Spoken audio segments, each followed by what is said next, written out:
Hi, I'm Dr. Courtney, Jesus Professor, and in this episode of Jesus 101, I'm talking about why I stopped preaching that believers should attend church. We may be past the point in United States history where nearly all Americans have a Bible-believing church a reasonable travel distance away.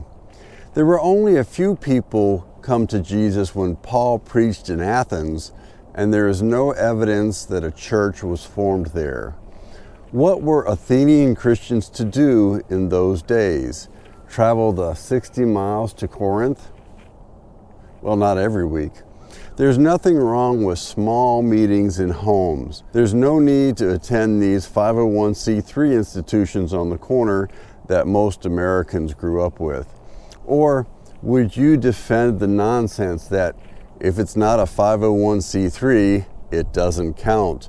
Or some other version of if it's not thus and such, it doesn't count. The biblical instruction does not go beyond do not give up meeting together, as some are in the habit of doing. This biblical instruction is not intended to be a welfare program for most of the pitiful 501c3s that claim to be biblical churches. Most preaching of traditional U.S. churches is online since COVID in 2020. Where is the whole counsel of God? I bet you can't find many churches near where I live, Tampa, Florida, that have taught on biblical spanking since 2020. If you do, post the video in the comments. Why would any father want to bring his children to a church that refuses to teach on biblical spanking? That's a recipe for false child abuse claims if he is a father who practices biblical spanking, especially in states with mandatory reporting requirements.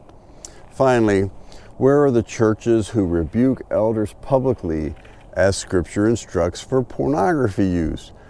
50% of men in ministry admit to regular porn use. Of course, they do this anonymously.